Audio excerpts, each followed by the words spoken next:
मध्य प्रदेश के Kuno national park में 8 चीते आ जाएंगे और ये मध्य प्रदेश के लिहाज से बहुत ही अहम खबर है। आज मेरे सहयोगी संतोष जुड़े हुए हैं ग्वालियर से। संतोष, आज का दिन बेहद ही खास है मध्य प्रदेश के लिए।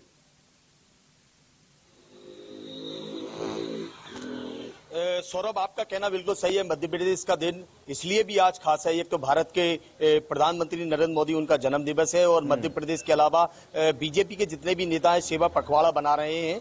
और इसके अलावा मध्य प्रदेश की सरजमी पर 70 साल का जो इंतजार था, अब वो चीते नामीबिया से अब से कुछ ही देर बाद ग्वालियर एयरपोर्ट पहुंचेंगे और वहां से कूनो नेशनल पार्क पहुंचेंगे, जहां प्रधानमंत्री नरेंद्र मोदी उन्हें बाड़े में छोड़ेंगे। तो ये मध्य प्रदेश के लिए बड़ा दिन भी कहा जा सकता है। और अगर बात की जाए पर्यटन के लिहाज से, तो पर्यटन के लिहाज से बात की जाए तो आप अंदाजा इसी बात से लगा सकते हैं, क्योंकि कूनो में लगभग 1 लाख से ज्यादा सैलानी, दर्शक या पर्यटक या जो चीतों की पहली तस्वीर देखना चाहते हैं वहां मौजूद हैं। संतोष, आपको रोकना चाहूंगा। सीएम शिवराज सिंह चौहान कुछ कह रहे हैं, आइए आपको सुनवाते हैं। पहले संघ के प्रचारक के रूप में,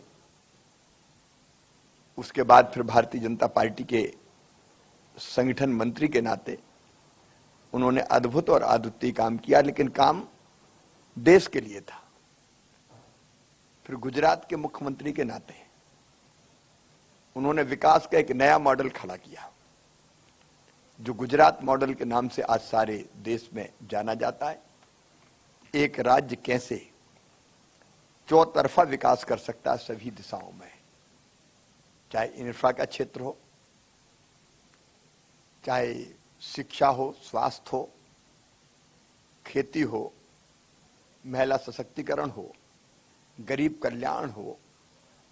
उन्होंने टेक्नोलॉजी का इस्तेमाल करके भी गुजरात को देश का सिरमौर राज्य बना दिया, औद्योगिक हब बना गुजरात। और बड़े फैसले, अब मैं मानता हूं कि अगर प्रधानमंत्री श्रीमान नरेंद्र मोदी जी के प्रयत्न ना होते तो शायद सरदार सरोवर बांध पूरा ना हो पाता कभी। वो बड़े फैसले लेते हैं। लेकिन केवल गुजरात की मैं बात नहीं कर रहा, 2014 के पहले के भारत का दृश्य देख लीजिए आप, क्या था। चारों तरफ हताशा, निराशा, करप्शन, देश की बदनामी। और आज आप देखिए जिस तेजी से हमारा देश आगे बढ़ रहा है। अब हमारा सीना गर्व से फूल जाता है जब बड़े लक्ष्य तय होते। 5 ट्रिलियन डॉलर की इकोनॉमी बनेगा भारत। हमारे देश की प्रतिष्ठा दुनिया में आज इतनी है कि कोई हमें अनदेखा नहीं कर सकता। अगर मैं काम गिनाने लगूंगा तो घंटों लग जाएंगे। लेकिन आप मोदी जी की गरीब कल्याण की योजनाएं देख लीजिए, किसानों की आय दुगनी करने का रोड मैप बना के उस पर वो काम कर रहे हैं। किसानों की समृद्धि देख लीजिए, बेटा बेटी का भविष्य कैसे उज्जवल बने, इसलिए शिक्षा, नई नीति शिक्षा की, उसके अलग अलग आयाम, उसमें से फिर स्टार्टअप जैसी चीजों को बढ़ावा देना, स्वरोजगार पे जोर देना। और जिस ढंग से उन्होंने शुरू किया मेक इन इंडिया अभियान, तो आज निवेश जिस तेजी से भारत में आ रहा है दुनिया से भी, और हमारे उद्यमी भी जो तैयार हो रहे हैं वो अद्भुत है। देश का एक्सपोर्ट लगातार बढ़ रहा है। अब किसी भी दृष्टि से देख लीजिए, महिला सशक्तिकरण, बिजली में कैसे आत्मनिर्भर हो, और वो भी फिर पर्यावरण का ध्यान रखते हुए। रिन्यूएबल एनर्जी, सोलर की बिजली, पानी बचाओ, वृक्षारोपण जैसे व्यापक अभियान। कोविड के संकट में जिस ढंग से देश का नेतृत्व किया मोदी जी ने, वो अद्भुत है। उस संकट को पहले से उन्होंने पहचान लिया था, और पहचान के ही सबसे पहले उन्होंने जनता कर्फ्यू लगवाया कि जनता आश्वस्त हो जाए कि अब घरों में रहना है, अभ्यस्त हो जाए कि अब घरों में रहना है। फिर कोरोना जो बैरियर्स थे उनका उत्साह बढ़ाने के लिए थाली बजाओ, फिर दीपक जलाओ। मतलब महामारी से लड़ाई भी उन्होंने जन आंदोलन बना दी। फिर कोविड की वैक्सीन, स्वदेशी वैक्सीन, 1 नहीं 2-2। तो सच में ये सब देख के लगता है कि वो देश को बदलने के लिए ही आए। सर देखें, प्रधानमंत्री तक शुरुआती जीवन के बाद कष्टमय काफी गरीबी, काफी संघर्ष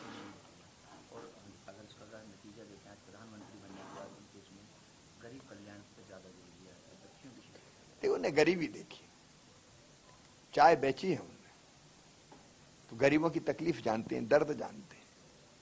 और इसलिए जब कोविड आया तो प्रधानमंत्री गरीब कल्याण अन्न योजना, निःशुल्क राशन, या जब चूल्हा फूंकती हुई बहनों को उन्होंने देखा कि नाक के और मुंह के जरिए फेफड़ों में कितना धुआं जाता है, तो उज्ज्वला रसोई गैस योजना, जो कष्ट और तकलीफ देखी जनता की, उसमें से एक नई योजना जन कल्याण की उन्होंने बना दी।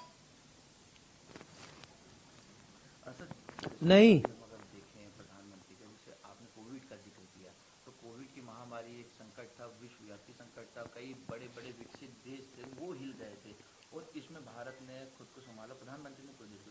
और अगर हम यहीं को अगर कल्पना करते हैं कि प्रधानमंत्री नरेंद्र मोदी जी कोई और प्रधानमंत्री थे, तब आपके दिन अगर नहीं, कोविड का मुकाबला नहीं हो सकता था, अफरा तफरी मच जाती, और लोग कैसे सरवाइव कर पाते, इलाज कैसे होता है, ये सोच के ही कई बार तो कलेजा कांप जाता है। उन्होंने जिस कुशलता के साथ नेतृत्व किया वो सचमुच में अद्भुत था। अब आप दूसरे दौर जब आया कोविड की महामारी का, जो दूसरी लहर आई, उसमें ऑक्सीजन के संकट के समय जिस सूझबूझ के साथ रेल चला दी, ऑक्सीजन एक्सप्रेस, खाली टैंकर एयरफोर्स के विमानों से जाएंगे ताकि देर ना लगे, जिस ढंग से ऑक्सीजन का इंतजाम हो, उपकरणों का इंतजाम करना हो, दवाइयों का इंतजाम करना हो, वैक्सीन का इंतजाम करना हो, वो अद्भुत और अनोखा था। और सबसे बड़ी बात, ये हिम्मत पैदा करके मिलके लोग काम करें, लड़े मिलके जनता। सर उस कठिनाई के दौर में कई बार मतलब देखा जाए तो ऑल टाइम पीएम के उसमें रहते थे, और कभी भी रात बिरात भी आप लोग कई बार नहीं, कई बार आपने रात बिरात भी उनसे कई बार जब जरूरत पड़ती थी, तो जब बात जरूरत पड़ती थी उनसे बात होती थी। उस संकट के मुकाबले के लिए हमेशा राज्य सरकारों के साथ खड़े थे। और एक बड़ी बात प्रधानमंत्री ने जो की, उनकी टीम केवल केंद्रीय मंत्रियों की टीम नहीं है। वो कहते हैं फेडरल स्ट्रक्चर का सम्मान करते हुए कि राज्य और केंद्र मिलके मेरी टीम है, मुख्यमंत्री भी मेरी टीम के सदस्य हैं।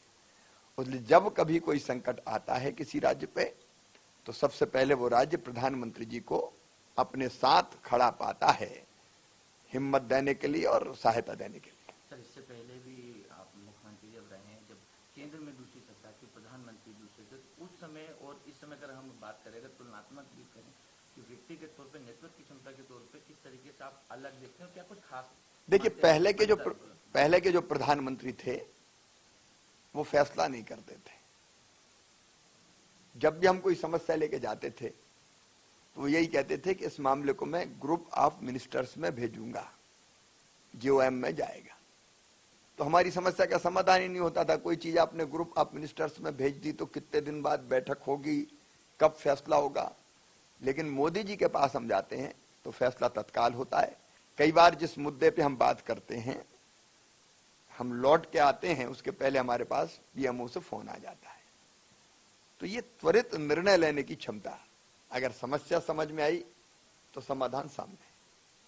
सर आपकी पहली मुलाकात कब हुई थी, और क्या कुछ ऐसा वाकया है आपके जहन में जब आपने ये माना हो कि हाँ इनमें लीडरशिप क्षमता है, और ये एक दिन जब जिस समय प्रधानमंत्री ने कि एक दिन भारत का नेतृत्व करेंगे या फिर करेंगे? देखिए, उनकी क्षमताएं तो गुजरात में ही लोगों ने देख ली थी, तब जब वो संगठन का काम देख रहे थे गुजरात के। पहली बार भारतीय जनता पार्टी की सरकार बनी और सरकार बनाने में उनके संगठन कौशल का जबरदस्त योगदान था।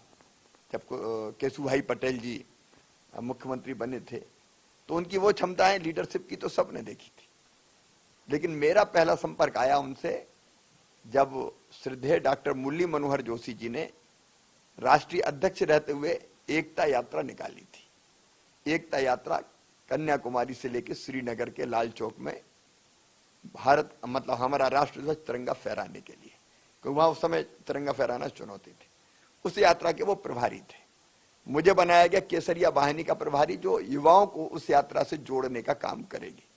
तब मैंने देखा कि यात्रा से लोगों को जोड़ने के उनके जो आइडियाज थे वो मुझे चकित कर देते थे। लगता था कि एक आदमी इतना कैसे सोच सकता है, यात्रा से जोड़े, लेकिन उनका उप यात्राएं निकालो। एक उप यात्रा का जिम्मा मुझे दिया है, जो जबलपुर होते हुए मंडला जाएगी और मंडला से फिर बैहर जाएगी, बैहर से बालाघाट और वहां से फिर पूरा होते हुए और नर्मदापुरम होशंगाबाद में आके मुख्य यात्रा से मिलेगी। तो ऐसे आइडिया थे कि एक यात्रा से काम नहीं चलेगा, कई यात्रा निकाल दो, तो जगह जगह लोग जुड़ते हुए चले जाएंगे। तब मैंने उनकी जो आइडियाज थे उनको देखा और उस यात्रा का संयोजन जिस कुशलता से किया, उसमें मैंने उस कुशलता में मैंने लीडरशिप के गुण को देखा। एक ही घटना जो मुझे आज भी बार बार याद आती है, एकता यात्रा जम्मू पहुंची और उत्साह से हजारों लोग गाड़ियों में श्रीनगर की तरफ जा रहे थे। हम सब भी उत्सुक थे। मोदी जी के साथ जो एकता यात्रा के संयोजन का काम कर रही थी टीम, 80-100 लोगों की, वो भी साथ जाती, क्योंकि उनके बड़े सपने थे कि इतने दिन मेहनत की, अब तिरंगा झंडा जब फहरेगा तो अपनी आंखों से देखेंगे श्रीनगर के लाल चौक पे। लेकिन तभी तत्कालीन सरकार ने फैसला किया कि सड़क मार्ग से यात्रा नहीं जाएगी सुरक्षा के कारणों से। तो कहा कि डॉक्टर जोशी को हम हेलीकॉप्टर से ले जाएंगे और तिरंगा झंडा फहराएंगे। अब सुरक्षा की जो परिस्थिति हो बनी हो, ये बात पार्टी ने मान ली और ये तय किया कि बाकी लोग अब नहीं जाएंगे।